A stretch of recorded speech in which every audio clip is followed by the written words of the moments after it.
So, in Jujutsu Kaisen, there have been 8 major time periods, and in each era, sorcerers have had different roles. For example, in the past they were basically supervillains, in the present they're the ones who fight curses, and in the future they're the ones who negotiate with aliens. That's why in today's video we're going to examine each era to see how Jujutsu Society has evolved over the centuries. Okay, so flashing back nearly 2,000 years, the first known use of sorcery happened during the Civil War of Wa. This civil war was a real thing that happened in ancient Japan, and in JJK there was at least one sorcerer who was there. The name of that sorcerer was Dhruv, and he had a curse technique that was comparable to Sukuna. To put it simply, Drew's power allowed him to slash anyone who entered his domain, and because of the way he used it, the size of his domain was massive. This meant he had the potential to cut down armies by himself, and during the Civil War, Dhruv conquered the whole of Japan. Now, I should point out, the story doesn't say how long this lasted for, but when we look at the real historical records, there is some relevant info. According to historians, Japan was at war with itself for decades until a sorcerer called Himiko appeared. One book claimed that Himiko used magic and sorcery to end the conflict, and she united the country under her leadership. Another source claimed that she used spirits to confuse people, and I guess from a JJK point of view, that sounds a little bit like Geto's technique. Whatever the truth may be, the fact is Himiko became queen at the end of the Civil War, which means that in Jujutsu Kaisen, Dhruv was probably defeated by her or by another sorcerer at the time.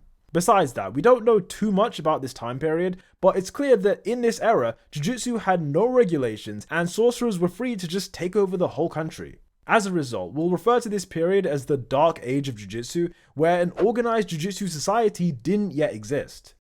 Now, moving forward by over 500 years, the next important era is the Nara Period. This era is when Tengen became famous, as people started to worship her like a god. For context, Tengen is immortal thanks to her curse technique, and when the Nara Period began, she was over 200 years old. If you're wondering how we know this, it's because in history there's been 3 times that Tengen has had to merge. These mergers are what she does to repair her aging body, and they take place once every 500 years. If we do the math, the most recent merger was supposed to happen in 2006, meaning the previous merger was in 1506, the one before that was in 1006, and Tengen was likely born in the year 506. For that reason, it's not surprising that people saw her as a god, since, like I said, she was over 200 years old at the start of the Nara Period. During this era, her followers made their own religion, and they called it the Time Vessel Association, aka the Star Religious Group. Members of this faith were described as being monotheists, which is a fancy way of saying that Tengen was their one and only god.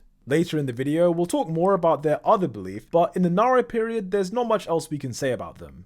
Now, when it comes to Tengen herself, this era is when she helped to spread Buddhism across Japan, and she also spread her beliefs about Jujutsu. If we look at this panel, it's said that Tengen preached the foundation of Jujutsu sorcerers, and my interpretation is that she was establishing the rules of their society. For instance, one of those rules is that sorcerers aren't allowed to hurt civilians, which is a rule that still exists. In the modern day, sorcerers who break these regulations are referred to as curse users, and if we listen to this guy, then it's implied that Tengen set the system up. Anyhow, the Nara period only lasted for less than a century and was instantly followed up by the Heian Era, aka the Golden Age of Sorcery. In total, the Heian Era lasted for almost 400 years, and it gave birth to the most powerful sorcerers in history. Starting from the top, we all know this era was incredibly violent, but it was also a time where politics was pretty important.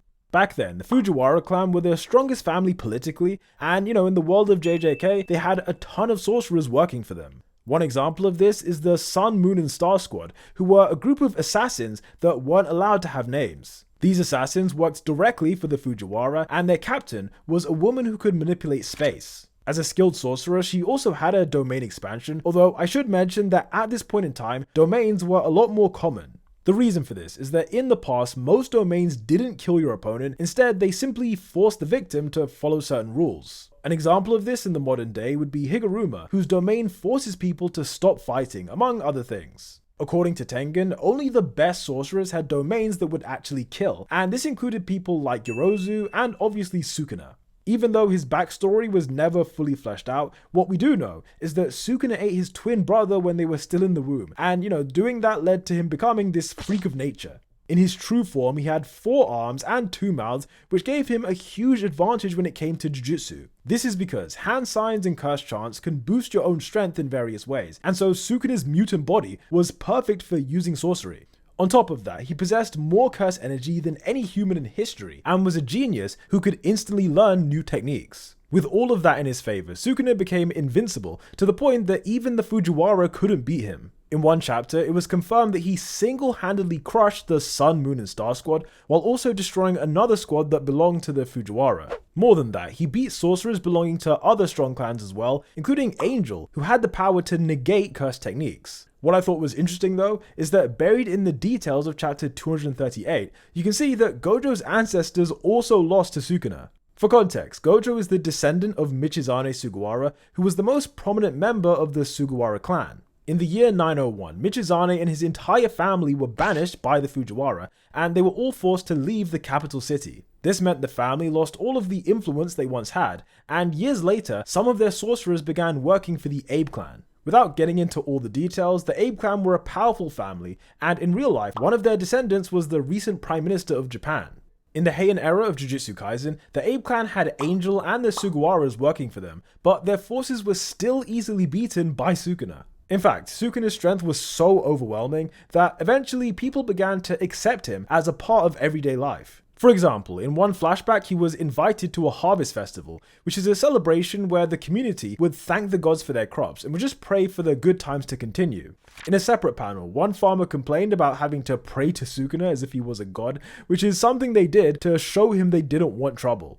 Yorozu was another sorcerer who attended the same festival and was one of the best fighters of the Heian Era. Her construction curse technique allowed her to make any object out of curse energy, and 1,000 years later, her technique would be possessed by Mai Zenin. Now, besides having a lethal domain, Yorozu was known for defeating the 5 empty generals who were sorcerers on the same level as the Sun, Moon and Star squad. This accomplishment earned the respect of the Fujiwara clan, and soon she was given a real job in the capital city. It was in that job that she met Sukuna for the first time and instantly fell in love with him. From her point of view, she thought that Sukuna was lonely because there wasn't anyone on his level of strength that he could relate to. However, Yorozu felt confident that she could stand by his side, and she tried multiple times to prove this. Kenjaku described it as being a one-sided relationship in which Yorozu wanted Sukuna's love and Sukuna just couldn't care less. Speaking of Kenjaku, he was very active during the Heian Era as he was just going around making deals with everyone. Thanks to his body-swapping curse technique, Kenjaku had the potential to live forever, and he was basically offering people the chance to join him in the future. The deal was that he designed a contest called the Culling Game, where sorcerers from different generations would fight each other to the death. In exchange, these ancient sorcerers would get a second chance at life as they'd be reborn sometime in the future.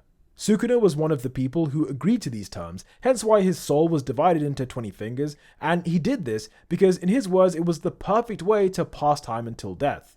Another person who made this deal was Dhruv, and this is where things get slightly complicated. As we know, Dhruv was alive during the Civil War, which took place hundreds of years before the Heian Era. This implies that Kenjaku was also around during the Civil War, but personally I don't think that's the case. My reasoning is that when Dhruv showed up in the Culling Game, the narrator said that this was his second incarnation. This wasn't said about any of the other reincarnated sorcerers, only Dhruv specifically, and so what I think happened is that during his original life, someone helped him to reincarnate into the future, which was the Heian Era, and then when he was there, he met Kenjaku, who helped him to do it once again. That's my interpretation, but hey, even if I'm wrong, all it means is that Kenjaku has existed for even longer than Tengen. Now, just before we move on to the next era, there are just 2 more things we have to say about the Golden Age. Number 1, this era is the first time that a 6 Eyes user was confirmed to appear. If you're watching this, then you probably already know that the 6 Eyes is a unique trait of the Gojo clan, and it gives its user certain benefits. One of those benefits is that the eyes allow them to control their own curse energy more precisely, and practically what this means is that they never run out of curse energy. For that reason, only a 6 Eyes can use the Limitless Curse technique, which is the most difficult and technical power to control. In chapter 145, it was revealed that Tengen and the 6 Eyes are connected by fate, and that it's basically the Gojo clan's job to make sure that Tengen merges every 500 years. This job was necessary to stop Tengen evolving into a monster, and in the Heian Era, there was a 6 Eyes who protected her from Kenjaku. Lastly, the final thing to say about this time period is that it saw the creation of various anti-domain techniques. For instance, Hollow Wicker Basket was known by the strongest sorcerers, while other sorcerers used Simple Domain. What's interesting is that Simple Domain is actually better because it has defensive and offensive capabilities. The guy who created it wanted to help weak sorcerers survive in the Heian Era, and so he made a binding vow which prevented the technique from being taught to outsiders. Now, several hundred years after the Golden Age, the Sengoku Period is when Tengen had to merge once again. As expected, a 6-size user was born to help protect her, and a star plasma vessel was born for her to merge with. Sadly, on this occasion, Kenjaku killed both of the children because he thought it would be fun if Tengen was forced to evolve. Kenjaku's ultimate plan was to test the limits of what sorcery can do, and Tengen becoming a monster, it was supposed to be the first step. However, like we said, Tengen and the 6-Eyes are connected by fate, and so when the first one was murdered, another one was born shortly after. Somehow, this birth was kept a secret by the Gojo clan, and on the day of the merger, I'm assuming many years later, the 6-Eyes showed up to defeat him. Honestly, they should have killed him because it would have solved a lot of problems down the road, but ultimately, Kenjaku did escape. Following this, the merger took place with a new star plasma vessel, and it's worth mentioning that in any given generation, there may be more than one star plasma vessel. We've seen this in the modern day when you had Riko and you also had Yuki Tsukumo. There is more than one vessel at a time, it's just that some are more compatible than others. In the world of Jujutsu, the next important era was the Edo Period, which lasted from 1603 up until 1868. At the time, the head of the Zenin family was someone who possessed the 10 shadows, and the head of the Gojo clan was a limitless user with the 6-Eyes. It was during this era that the families began to hate each other due to an incident that we never got to see. According to Satoru, what happened is that the clan heads fought each other in a battle in front of the other noble families. The fight then ended with both of them being killed, and in the present day, Megumi theorized that his ancestors summoned Maharaga. After these deaths, the Gojo and Zenin clans were on bad terms for centuries, although there was one thing that they still shared in common. At some point, a new anti-domain technique was invented, and the name of it was Falling Blossom Emotion. This technique was then passed down between the Zenin, Gojo, and Kamo clans, and no one outside these families was taught how to do it. The benefit of Falling Blossom Emotion is that it automatically protects against physical attacks, and unlike Simple Domain, it can't get stripped away. However, the drawback is that it doesn't work against non-physical attacks, so for example, Unlimited Void, which targets the mind, that would still work against someone who's using this technique.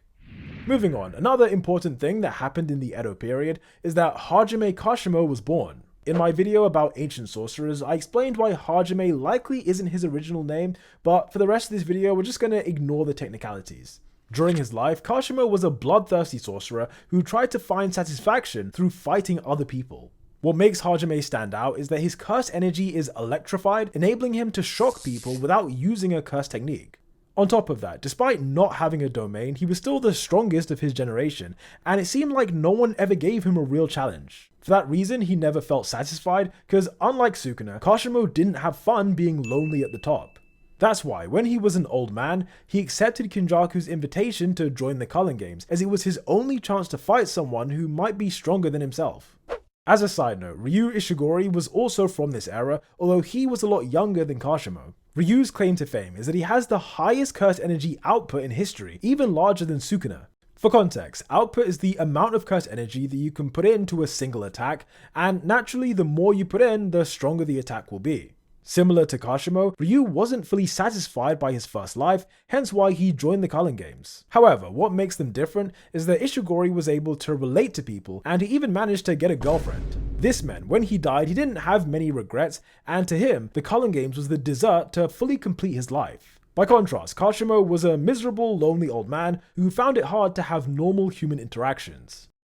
Anyway, the next time period is the Meiji Era, which lasted from 1868 up until 1912. In Jujutsu Kaisen, this era is when the most evil sorcerer in history was born, or at least that's how Eso described it.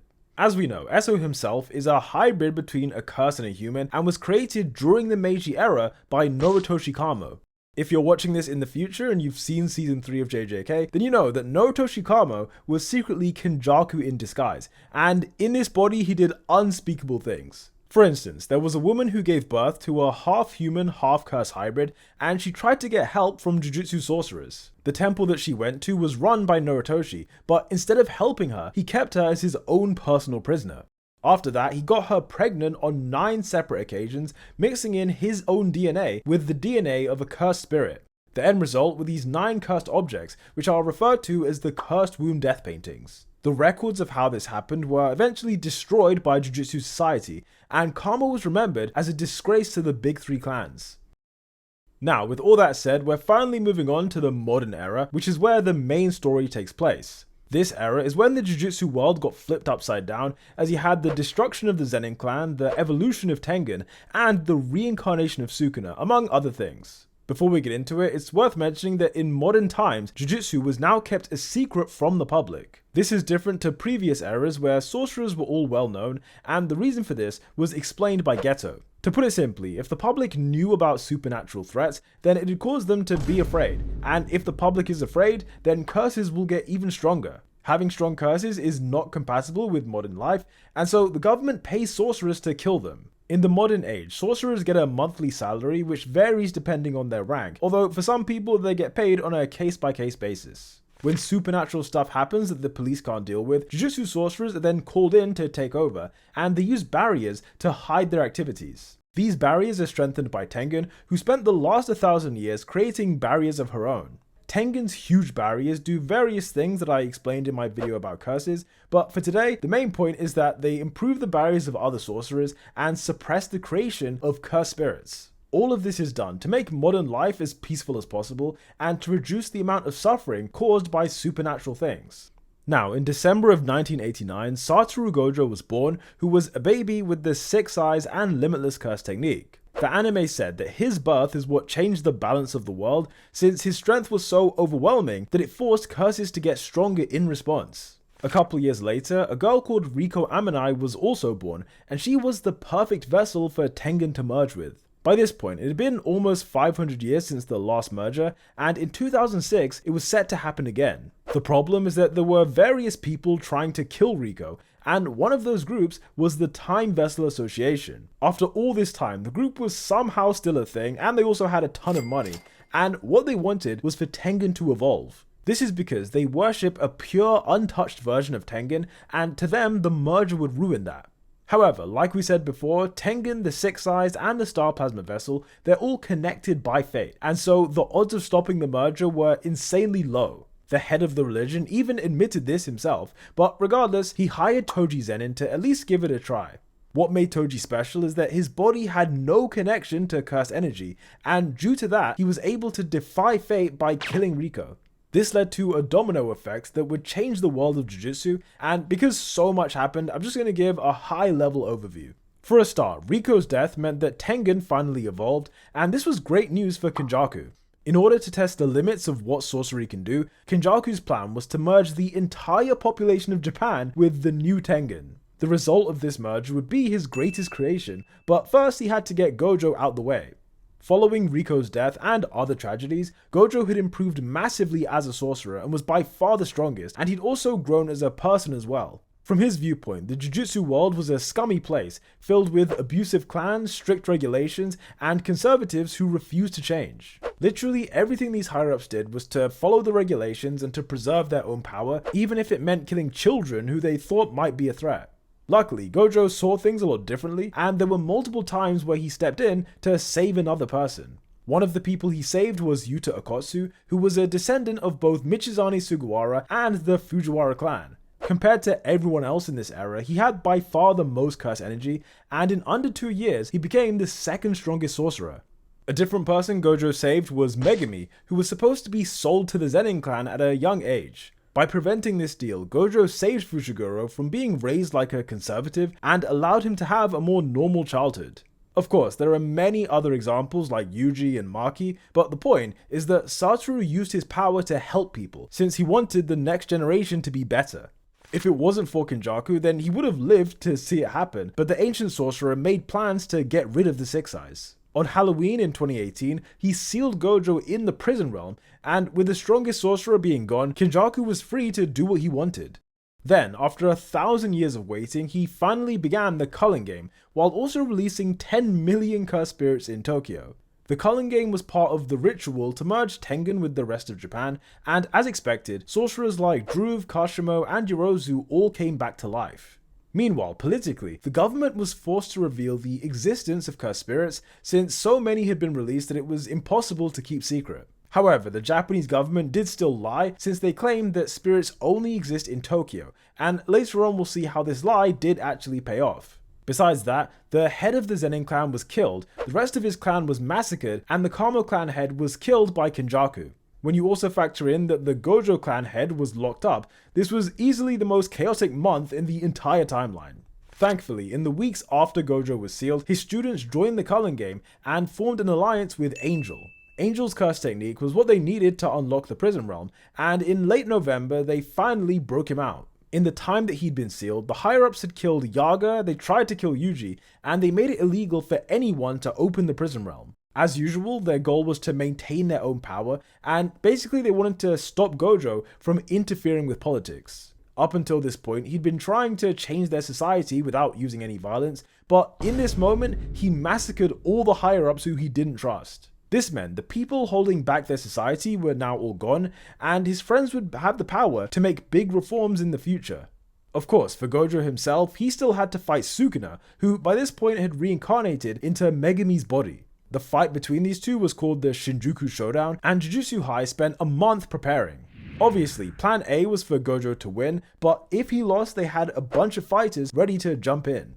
In many ways, that's exactly what it was like during the Heian Era, only now the winner would decide Japan's future. If Jujutsu High won, then the country would start to rebuild, but if Sukuna won, then the merger was guaranteed to happen. This merger would mean the end for everyone in the country, so the stakes were incredibly high. On Christmas Eve 2018, the Battle of the Strongest then took place, with Gojo and Sukuna displaying their genius time and time again. Throughout the contest, both fighters had moments where it seemed like they were going to win, although their approaches were incredibly different. For Gojo, he spent most of his time reacting to the unexpected and inventing new strategies right there and then. For Sukuna, he went in with a game plan of how he wanted to win, since he had full knowledge of everything Gojo could do. On top of that, he had the Zenin family's 10 Shadows technique in addition to his own technique, so the odds were just in his favor from the very start. That being said, Satoru did still push him to the brink and even destroyed Mahoraga, and at a certain point, it looked like Sukuna was done. However, the King of Curses had one last trick up his sleeve and killed Gojo with a slash that cuts through the fabric of space. Following that, the King of Curses then got jumped by Kashimo, Yuji, Maki, Yuta, and basically the entire cast, and the battle eventually ended with Yuji dealing the finishing blow. Importantly though, when Sukuna died, in this moment it meant that Tengen also died as well because of all the shenanigans that Kenjaku had done throughout the story. Because of this, Tengen's barriers around the country would eventually collapse, and Jujutsu Society would have to come up with new ways to suppress cursed spirits. As a side note, Kenjaku was killed as well after Yuta beheaded him, and so for that reason, 2018 was truly the end of an era. For the first time in over 1,000 years, both Tengen and Kenjaku were dead, and so the Jujutsu world was fully handed over to the next generation. This brings us to the future era, which gets explored in the sequel to JJK. As of making this video, the sequel only has 13 chapters, but in those chapters we learn a lot about how things have changed. For instance, according to Yuta's grandson, sorcerers almost never have to deal with cursed spirits. Thanks to the government's lie about spirits only existing in Tokyo, the population's cursed energy was all directed there. Over time, this meant that the lie became the truth, since basically all new curses were born in this one city. Now, in order to make sure that the spirits don't escape, sorcerers in the future did two things. Firstly, they erected a curse warding barrier, which is a barrier designed to keep spirits inside. This barrier was then strengthened by various cursed objects, and it's the job of sorcerers to check in and make sure the objects are still working. Secondly, once in a while they do this thing called the Great Purification Ritual. This ritual is when experienced sorcerers head into Tokyo and compete with each other to kill the most cursed spirits. In this panel, there's even a point system depending on the strength of the curse that you killed. So yeah, it's just all fun and games, and they do this just to make sure that there aren't too many curses and that the curses don't spill out of Tokyo. Because of this, outside of this abandoned city, there hasn't been a curse-related mission for decades. Instead, sorcerers of the future deal with other threats, like Japanese children being kidnapped. For context, ever since 2018, cursed energy has been known by the rest of the world, and countries saw it as a potential source of power. This meant ordinary Japanese people suddenly became valuable, and many of them were sold on the black market. What's interesting though is that 68 years later in 2086, humans still haven't figured out how to harness cursed energy as a power source. You'd think after nearly 70 years they would have found a solution, but no, after decades of research, there's been basically no progress. This meant the demand for Japanese civilians was low and getting lower, causing some of the human traffickers to leave the business. Besides that, sorcerers still have to deal with curse users, and sometimes during missions, they have inspectors watching them. Inspectors are people from other countries who observe what's going on, and this is part of a treaty that Japan signed with other nations. If we read between the lines, it seems like Japan never wanted to sign this treaty, but I imagine they were forced to do it after what happened in 2018. Considering how dangerous Sukuna was, it's fair that other nations don't want that to happen again and they want to check in and make sure that there aren't any crazy curse users. But yeah, like I said, Japan aren't too happy about the situation. Another effect of this treaty is that Japan became responsible for dealing with any supernatural threats, including aliens. In 2086, an alien race called the Simorians arrived on Earth, having traveled through space on a ship powered by cursed energy. In total, there were 50,000 of them that made the journey, and they all claimed to be refugees. On Earth, it was the job of sorcerers to figure out what to do next, as they had to work out if both species could coexist. After all, the Simorians had their own unique history and culture that I'll explain in a future video, but for now, the main point is that they had huge differences with humans. The biggest example is when it comes to the topic of cursed spirits, because to humans, obviously cursed spirits have no value and they need to be destroyed, whereas for the aliens, curses are very similar to the gods that they worship. Differences like that make integration a lot harder when you have one side that wants to protect the cursed spirits and the humans who want to destroy them. In fact, in January of 2087, the aliens proposed that they take control of Tokyo and basically turn the city into their new home. As you'd expect, the humans rejected this idea, since it would mean that curses would start growing in number and would likely spill over into the rest of Japan. As a result, the aliens proposed a duel in which the winner would get to decide what happens next. On the side of the Simorians, you have Deborah, who's an alien pretty much on the same tier as Sukuna, and if we're being honest, he could probably take over Japan by himself. This is because, in the future era, human sorcerers are way weaker than they used to be, and I guess it makes sense when you consider how peaceful things were compared to previous eras. Realistically, the only power they have against the aliens is Yuji Itadori, whose location is currently unknown. At this point in the timeline, Yuji is in his 80s, but thanks to his unique body, he just doesn't age. As the son of Kenjaku and the vessel for Sukuna, and also having eaten the Cursed Womb death paintings, there are just so many things that are going on with Yuji for why he could be immortal and why he doesn't age. At this moment, we don't know the specific reason, but there are various reasons we could choose from. On top of that, he has multiple curse techniques, including shrine and blood manipulation, so as things stand, he's the only special grade that the humans have. The problem is that he's currently in hiding as of chapter 13, so instead, the humans have to rely on Yuka Okotsu. Yuka is the granddaughter of Yuta and Maki, but so far she hasn't shown anything to me that would imply she has a chance against Deborah. Based on what we've seen so far, there is nothing she can do to win this, but this is purely me speculating. But given that she has Zenin genes, I guess it's possible she has the 10 shadows or projection sorcery or something powerful that we haven't seen yet, because otherwise I'm struggling to see why they picked her to fight this monster. Anyway, some last things to mention about the future is that the Gojo clan is still a thing and was led by Yuta for several decades. As a descendant of Michizane Sugawara, he qualified for the role, and both of his two grandkids currently work as sorcerers. One of those kids is Tsurugi, who's a boy with heavenly restriction, which is the same condition that Maki and Toji once had. However, unlike in the previous eras, people with heavenly restriction are now accepted as normal sorcerers, showing that their society has changed a lot. When it comes to the other big clans, it's implied that they're still relevant, and even though the Zenin were destroyed, Megami was still around. I guess we can assume that the Zenin clan continued through him, although it's guaranteed they'd be way less traditional than before. Also, in the future, there's a more advanced type of simple domain that helps you if you're facing multiple opponents at the same time. With that said, if you've made it this far, then thank you so much for watching, and be sure to like the video if you liked it, and subscribe for more content like this. On screen now should be the video about ancient sorcerers, which had a lot more details than what I was able to say for this video. Again, thank you for watching this till the end, because it does help out the channel the longer you watch, and until the next one, peace out.